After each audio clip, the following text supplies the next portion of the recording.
Shall we begin?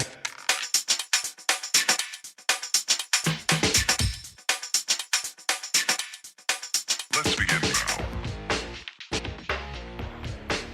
All right, everybody, welcome back to a brand new episode of the Frankly Francisco podcast. I apologize to my audience. I have been out for quite a while. I contracted COVID-19. It wasn't as bad as the first time a year ago, but it was still pretty bad. But I'm bouncing back. I'm very happy to have my guest on the show. He's my first guest coming back from having COVID. I'd like to introduce everybody to Mr. Terry Tucker. How are we doing today, sir?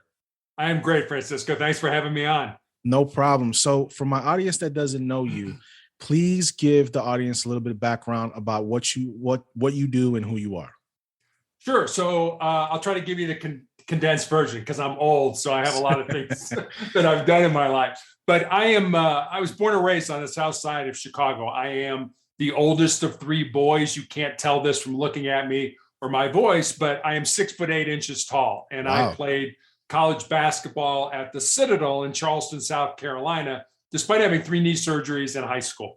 When I graduated from the Citadel, I moved home to find a job. And I'm really going to date myself now, but this was long before the internet was available to help people find employment. And I was all set to make my mark on the world with my newly obtained business administration degree. And I look back now and realize I didn't know anything about business just because I had a degree. Fortunately, I found that first job in the corporate headquarters of Wendy's International, the hamburger chain. Mhm. But unfortunately, I ended up living with my parents for 3.5 years as I helped my mom care for my father and my grandmother, who were both dying of different forms of cancer. In terms of my professional career, as I mentioned, worked at Wendy's initially. Then I became a hospital administrator. And then I made a major pivot in my life and became a police officer. And I worked undercover narcotics. I was a SWAT team hostage negotiator. I started my own school security consulting business, coached girls high school basketball when we lived in Texas. 2019, started a motivational speaking business, which was probably not the best decision I ever made in my life, given COVID. 2020 became an author, but for the last 10 years, I've been battling this rare form of cancer. And then finally, my wife and I have been married for 28 years. We have one child, a daughter, who's a graduate of the United States Air Force Academy and is an officer in the new branch of the military, the Space Force. Nice. So you and I have some relatable things. I actually, before I got into finance, my background's in security, private security. I did it for 12 years. And I was also an auxiliary police officer for Cleveland, Ohio, as well. So that's in my background. So you and I have some things in common there. So you were Cleveland, I was Cincinnati. Yeah. So we were there. Yeah, it was people don't understand how Cleveland is. You have to be from Ohio. You have to live in Ohio to understand Ohio. And doing security in Ohio was not an easy thing. So you were an author. You published your first book. So give me a little bit of background about the book, and let me know what is the premise of the book for the people. So the book is called Sustainable Excellence: The 10 Principles to Leading Your Uncommon and Extraordinary Life. And the book was really born out of 2 conversations I had. One was with a former player that I had coached who had moved to Colorado, where my wife and I live. And we had had dinner with her and her fiance. And I remember saying to her one night, I'm really excited that you're living close and I can watch you find and live your purpose. She got real quiet for a while. She looked at me and she said, well, Coach, what do you think my purpose is? So I have no idea what your purpose is, but that's what your life should be about. Finding the reason you were put on the face of this earth and then living that reason. So that was one conversation. And then I had a young man in college who reached out to me on social media. And he asked me what I thought were the most important things that he should learn to not just be successful in his job or in business, but to be successful in life overall. And I didn't want to give him the, get up early, work hard, help others kind of stuff, because I felt that had been done. I wanted to see if I could go deeper with him. So I thought about it for a while. I started taking notes, and eventually I had these 10 ideas, these 10 thoughts, these 10 principles. And so I sent them to him. And then I kind of stepped back and I was like, well, I've got a life story that fits underneath this principle, or I know somebody whose life emulates that principle. So in 2020, in April, I had my left leg amputated because of my cancer. And in June of 2020, I started chemotherapy. So during that roughly 3-month period that I was healing, I sat down at the computer every day and I built stories underneath each of the principles I'd sent that young man, and that's how sustainable excellence came to be. So I respect it a lot, though, because you actually found your purpose. With everything that's been going on with you, with the cancer, with the amputation of the leg, you found your purpose, and you were able to translate that into a book to try to help others who might need some guidance. So how has the book affected? Have you had responses from folks about the books? Has it somebody, because it only takes one person for you to change their life, for you to, because sometimes it doesn't, you don't have to change 1,000 lives. Just one person's life you can change, and it's all worth it. So has anybody come to you and told you this book has been transformational for them, that's helped them cope, that's helped them figure out what they are and who they want to be? Yeah, and that's a great question, because I'd never had a book published before. I didn't know anything about the publishing industry. My publisher's telling me, there are 800 books published in the United States every day. So, how do you get yours, through, and how do you even know if you've got a book that's worth people reading? I mean, people write books about walking their dog. It's like, really, is that something you want to do? You want to read about? But the funny thing is that I had an 87-year-old man who bought the book, read the book, and then reached out to me, had no idea who this guy was. And he said, if I would have had those 10 principles when I was younger, I would have had a much better life. So, I mean, for me, it was like, I think the book is geared more toward younger people, whether, maybe 16 to your early 30s, at a time in your life when you're trying to figure out, what are you supposed to be doing? How do you get there? How does that look? What am I supposed to, how am I supposed to do that? That's, I think, what the book is about. And so for an 87-year-old man who'd already lived his life to reach out and say, yeah, you know what, this book is definitely going to have an impact. So yes, I mean, that was just one example. And that was kind of the one that really kind of lit my fire up. Well, yeah, maybe I got something here. Well, listen, inspiration comes in many different forms. And it doesn't matter if they're 86, it doesn't matter if they're 15, you're inspiring people. And I think that's what makes what you do a great thing. You know what I mean? Because not everybody can stay focused long enough to do that. Like I write, I do, but I can't finish. Like I have books that I started, to be honest with you, Terry. I have books that I started that's got 4 or 5 chapters in them. Mm-hmm. And then I just stop. I lose my focus on the story, and I don't finish it. But you sat there and you actually found the focus that you needed to actually finish the book and print it. And not a lot of people can do that. And I think it's a good thing. So what advice would you give to the younger generation that is looking for that? Let's say you have somebody that wants to write something inspirational, that somebody wants to put something on paper, but they can't focus on that. I'd say listen to your heart. And people have asked me, how did you write this book? And I don't have any great formula, but I'll tell you what I did do. I made myself do this. I had 2 rules, and that was it. The first rule was Monday through Saturday, I would write at least a minimum of 1 page every day. Now, some days I wrote 20 pages, but I would write a minimum of 1 page every day was the first rule. And the second rule was I wouldn't edit anything until I had the initial draft. And so there were days I sat down at the computer, Francisco, and honestly, I wrote junk. I mean, I'm writing and I'm like, this is terrible. There's no way this is ever going to see the inside, of a book. But then the next day I wrote something good, and so you put it all together. And then after you have that draft, you go back and you're like, okay, that's out. No, this is good. This is staying. No, that's out. This is good. And eventually you get something that you're proud of. And so you kind of have to, it's sort of the old Bible verse about, getting rid of the chaff and the wheat at the same time. You don't want to do that. You want to get rid of the chaff, but you want to keep the wheat. You want to keep the good stuff, but you have to grow them all together. So you have to grow the ugly and the crap and then just say, I'm going to get rid of that. And what I'm going to be left with is something I'm really proud of. So how many drafts did this actually take for you to get where you needed to be? How many drafts did it take? How much editing time did it take? Did you do it yourself, or did you have a company step in and edit the book for you? I had a publisher. I had a publishing company, Five Stones Press, that actually did that. So I had 3 different editors. And so I wrote the book and I'm like, okay, here it is. And then the editors went to work on it. And I mean, obviously I've never had a baby in my life, but this was as close as I've ever come to creating something and having, here I've got this book.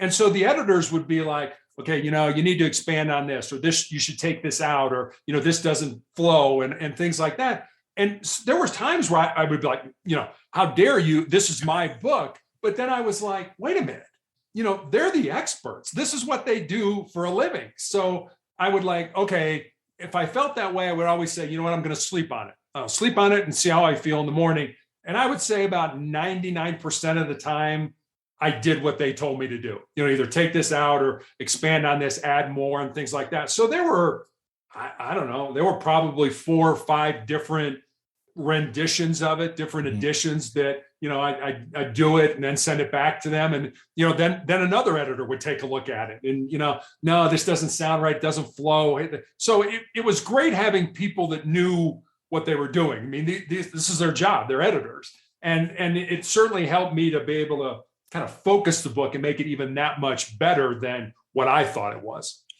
So how was that feeling when you got that first book clean off the press? They send it to you, you're looking at it, and you're just sitting there going, wow, I did this. Like, what was that feeling? Because I love your energy, man. You're like, you have this energy about you. You don't allow yourself to say, woe is me with the things that are happening around you. You just embrace life and you go. So how exciting was that to see that book come to fruition after you put in all that hard work? It was amazing. As a matter of fact, my publisher told me, it's like, okay, I'm going to send you. So the book is in ebook form. It's in hardcover and paperback. He said, I'm going to send you the hardcover and the paper book, and it'll arrive on Saturday. And so, I was waiting all day long, and then, the doorbell rings, and here's the UPS guy, and he puts it there. And my daughter grabbed it first, and she started to open the box. I'm like, no, we got to have an unboxing video. I'm like, when I first heard this, I'm like, what? Just open the box. No, you got to have an unboxing video with it. So literally, I sat here at my desk, and my wife was, filming, and the 3 of us, opened the box at the same time and saw it. And I'll be honest, I almost cried. It was just that emotional to think that this came out of my head and got on paper, and somebody's going to read it, and hopefully it's going to make a difference in their life. It was amazing. I still have the first 2 copies right here. It's like nobody can touch them. Leave them alone. They're right here by me. So it was great. That's a beautiful thing, because it's all you. That was your therapy. That was your therapy. You were able to put how you felt, heart and soul, on those pages. Now you had to take some of those things out for the, the editing purposes, but you were able to pour everything out that you needed to pour out. And I think a lot of people don't have the strength to do that. I think a lot of people, they fall back into this woe is me, life is bad, but you don't know what somebody's story is. You know what I mean? No. You might have it worse than somebody else. Somebody might not have it as worse as you. Right. And I think sometimes my saying is, you waking up every day, it's a good day, no matter what. Because some people don't have that opportunity to get up in the morning, and we got to we have to make the best of it. And your energy, you just seem like you grab life and you just don't care. You don't wallow in that situation. And I think that's beautiful, man. I really do. I love how you embrace it. Are you working on anything else right now? Is there something in the back of your mind now that you're putting on paper? Not that I'm putting on paper yet, but I guess the way I want to describe this is, Sustainable Excellence was a book about success, how you can be successful in life. I'd like to write another book that also is about a word that begins with S, but that word is significance, because I think significance is what we do for other people. Success is what we do for ourselves. Significance is what we do for others. Now, I think you can be both. I think you can be successful and significant, but I'm compiling, I guess, is the best way to describe it. Now, I'm trying to compile stories and read things that I could put into a book about significance. How did people make a difference in other people's lives? And, I mentioned I have cancer, and, yes, I have a lot of energy, and I don't let cancer stop me, but I have bad days. There's no S on my chest. I'm not wearing a cape, as you can see. But when I get into those dark times, I get into those ugly places, that's all centered inward. It's like, oh, woe is me, as you said, you wallow in it. But I found the best way to get out of that is to go help somebody else, go make a difference in somebody else's life, because now your focus is on someone else. And when you do that, your mood, your energy, everything just gets better when you stop thinking, oh, woe is me, and start saying, hey, how can I help this person over here? So with your book though, what's the biggest takeaway from your book that you out of everything you've written in there? What do you think is the biggest takeaway, the insert that people need to read that pretty much sums up everything that you tried to explain to them in the book? I guess, I don't know if I can answer that, because each chapter in the book is a different principle. Mhm. And what I find is that when people read the book, there's one principle, one chapter that really hits home for them. It's like, and the principles are not in any order. Number one is not any more important than number 7 or anything like that. But there's always one. So it's like, this one is for me, or that one is for, and I wrote the book. And so, I know the 10 that are in there, but there's one that resonates with me as well. And I'll give you the chapter title. It's Most People Think with Their Fears and Their Insecurities instead of using their minds. I know I've done that. Probably a bunch of times. I've done that too. Yeah, we all have, and it's about how you stop doing that, how you get in there and start, we're all going to experience pain in our lives. And it doesn't have to be cancer pain or any, a chronic illness, or it doesn't even have to be any illness related. You could flunk a test at school, or break up with your boyfriend or your girlfriend, or, not get the promotion at work that you think you deserve. Pain is inevitable. Suffering, on the other hand, suffering's optional. Suffering's what you do with that pain. Do you use the pain to make you a stronger and more determined individual? Or, as you said, do you wallow in it and want people to feel sorry for you and feel sorry for yourself? As I said, I think the best way when we get into those places is to start looking outside, is to start finding people that we can make a difference in their lives. And if you do that, then your life doesn't look as bad. But I think some people tend to wallow to get attention. I think some people tend to use that suffering and use that pain to make people feel bad for them so they can get the attention that they're looking for. And I think that's a kind of a toxic behavior. But I'm glad with the book, with the 10 principles, you're giving, it's not a one size fit all. There's options for people to say, listen, this principle fits me the best. This principle fits me the best. And I think that's something that can resonate with a bunch of people. People just have to be willing to open the pages and read.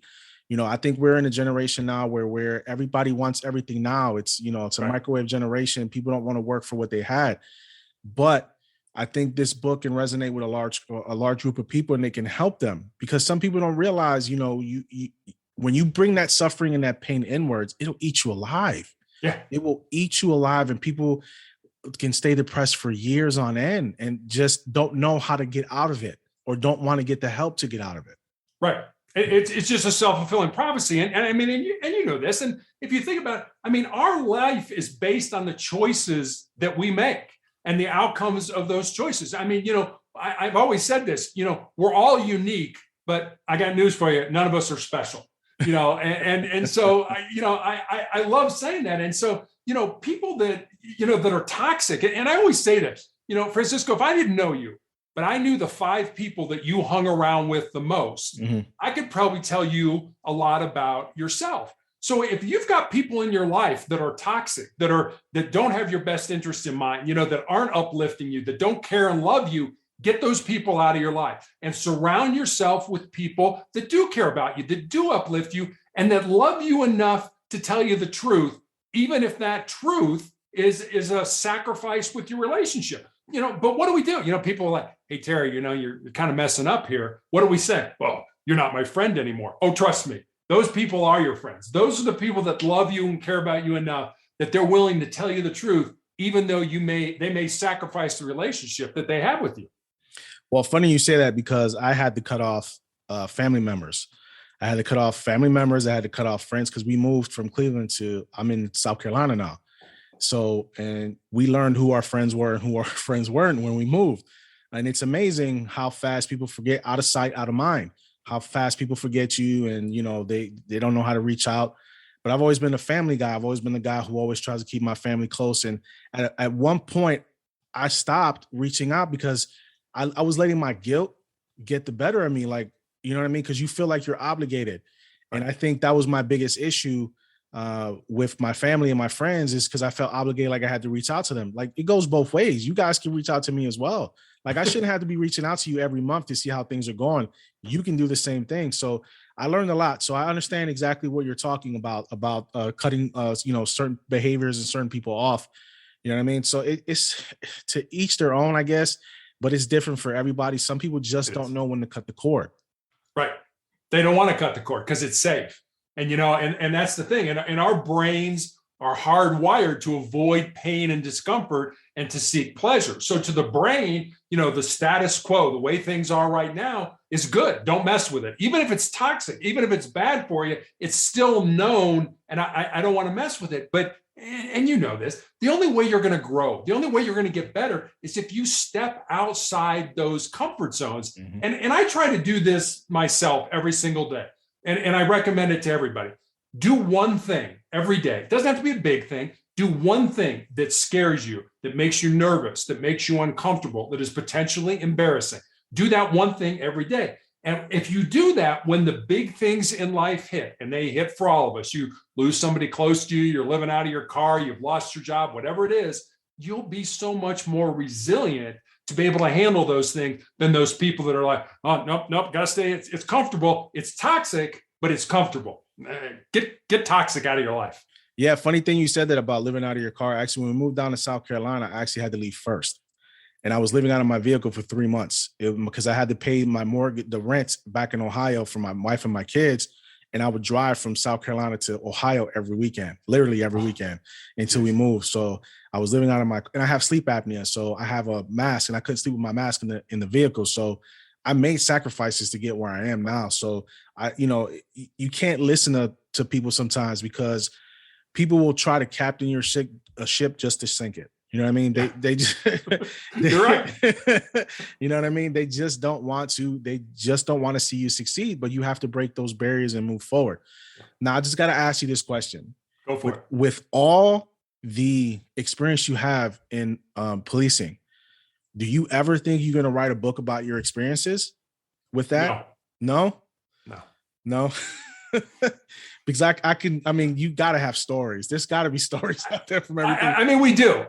Yeah.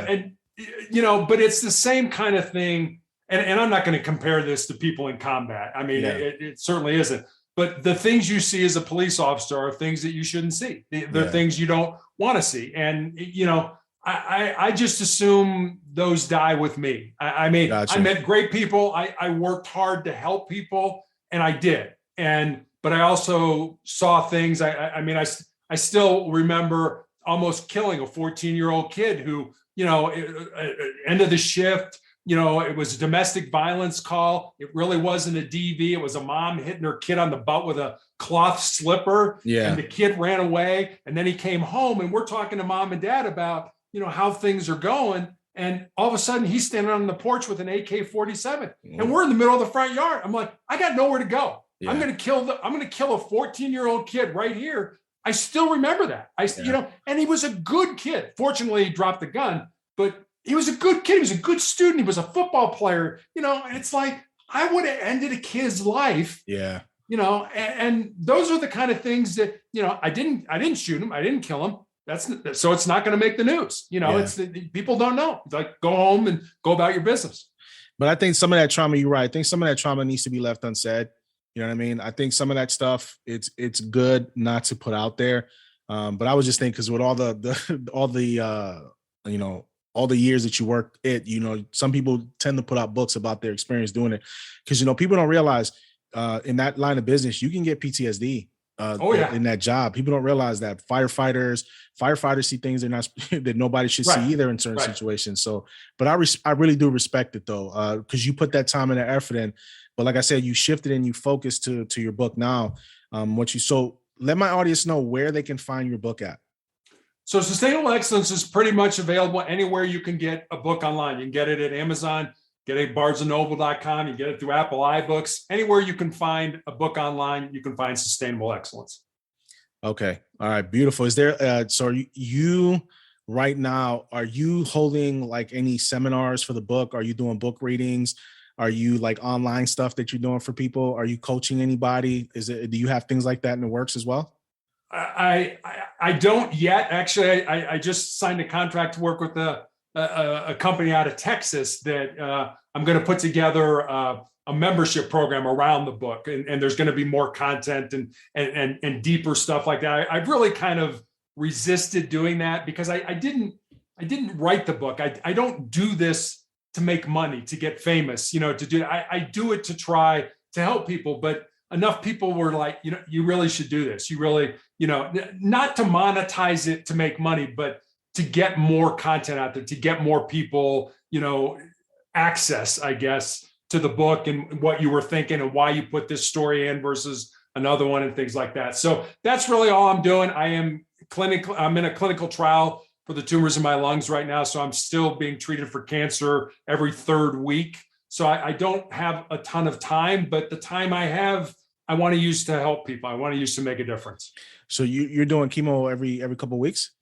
Every third week. Third for week? a whole week. I go. It's actually a clinical trial of a drug that, and then I didn't know this about cancer. Cancer, basically, the reason it proliferates in your body is it secretes a hormone that hides it from the immune system. And what this clinical trial drug does is unmask the cancer so that your immune system can attack it. Now, it's probably not going to save my life, but the way I look at it is it may save the life of somebody else, 5 years from now, 10 years from now, based on all the data that the doctors are getting from my blood tests and my scans and things like that. So I continue to go. It's a very hard process. I have the drug, and then 2 hours later, I start throwing up and shaking, and it's another ugly part of life.